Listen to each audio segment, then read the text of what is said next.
ഏതെങ്കിലും ഒരു ഓൺലൈനിൽ ഇങ്ങനെ കച്ചവടം നടത്തുന്ന ആൾക്കാർ എന്തെങ്കിലും കൊടുത്തിട്ട് നിങ്ങൾ കണ്ടിട്ടുണ്ടോ?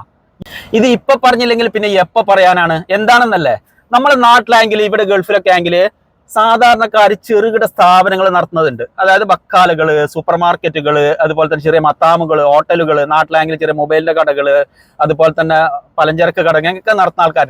ഇവരൊക്കെ പൂട്ടേണ്ട വക്കിലാണ്. കുറെ കാലമായിട്ട് ഇങ്ങനെ തന്നെ. പിന്നെ ഒരു ഏർപ്പാടല്ലേ, ഒരു സ്ഥാപനമല്ലേ രാവിലെ വന്ന് തുറന്നിരിക്കുന്നത്. അവർക്ക് അതിൽ നിന്ന് വലിയ ബെനിഫിറ്റോ കാര്യങ്ങളോ ഒന്നും അവർക്ക് കിട്ടുന്നില്ല. ഇത് ഇപ്പൊ പറയുന്നത് എന്തിനെന്നല്ലേ, ഇപ്പൊ ഇന്നലെ ഉരുൾപൊട്ടൽ ഉണ്ടായിട്ട് അപ്പൊ അവിടത്തേക്ക് ദുരന്ത ഭൂമിയിലേക്ക് ഒരുപാട് ആൾക്കാർ സാധനങ്ങൾ എത്തിക്കുന്നുണ്ട്.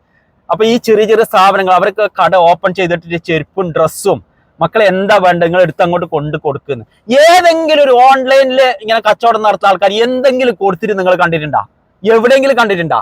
ഇത് ഇപ്പൊ ഞാൻ പറയാൻ വേണ്ടി കാരണം എന്തെന്നറിയോ, ഇവിടെ കുവൈത്തിൽ തന്നെ ഇതുമായി ബന്ധപ്പെട്ട് പല ടീമിന്റെ കൂടെ പിരിവിന് വേണ്ടിയിട്ട് ഞാൻ പോയിട്ടുണ്ടായിരുന്നു. പല സ്ഥാപനങ്ങളിലേക്ക് പോയിട്ടുണ്ടായിരുന്നു. ആർക്ക് തീരെ കച്ചവടമല്ല. അവർ വെൽപ്പൊക്കെ തുറക്കുമ്പോൾ 6-7 ദിനാറ് അതിൽ കാണുന്നില്ല. എന്നിട്ട് അവർ അപ്പുറത്തെ കടയിൽ നിന്ന് അതിന്റെ അപ്പുറത്തൊക്കെ മേടിച്ച് 20-25 ദിനാറ് അവരെ സഹായിച്ചിട്ടുണ്ട്.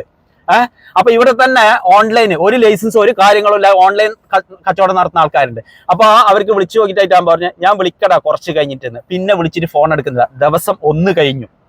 അപ്പൊ എന്റെ പ്രിയപ്പെട്ട സുഹൃത്തുക്കളെ, ഇങ്ങനെ കച്ചവടമാക്കുന്ന ആൾക്കാരെന്ന് ഞാൻ ഒന്നും ഒരിക്കലും പറയുന്നില്ല. അതിന് ഉത്തരവാദി നമ്മൾ തന്നെയാണ്. നിങ്ങൾ നാട്ടിലൊക്കെ വിളിക്കുമ്പോൾ പറയണം, വീട്ടിലെ തൊട്ടടുത്തുള്ള കടകളാണെങ്കിലും എന്താണെങ്കിലും ചിലപ്പോൾ 1 രൂപ കൂടുതലായിരിക്കും അവിടുന്ന് തന്നെ സാധനങ്ങൾ വാങ്ങിക്കണമെന്ന്. ഈ ഒരു ലൈസൻസോ കാര്യങ്ങളോ ഒന്നും ഇല്ലാതെ, ഒരു സ്ഥാപനങ്ങളൊന്നും ഇല്ലാതെ ഓൺലൈൻ കച്ചവടം നടത്തുന്ന ആൾക്കാർ ഒരു സാധനം ആരും വാങ്ങിക്കരുത്, സപ്പോർട്ട് കൊടുക്കരുത്.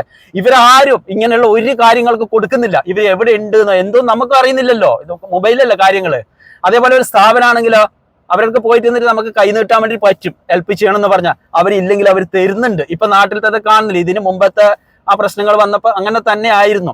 അപ്പൊ എന്റെ പ്രിയപ്പെട്ട മുത്തുമണികളെ, പ്രവാസികളെ നാട്ടിൽ വിളിക്കുമ്പോൾ വീട്ടിന്റെ തൊട്ടടുത്തുള്ള കടകളിൽ നിന്ന് തന്നെ സാധനങ്ങൾ വാങ്ങിക്കണം. അവരെ സപ്പോർട്ട് ചെയ്യണം. അവർ പൂട്ടരുത്.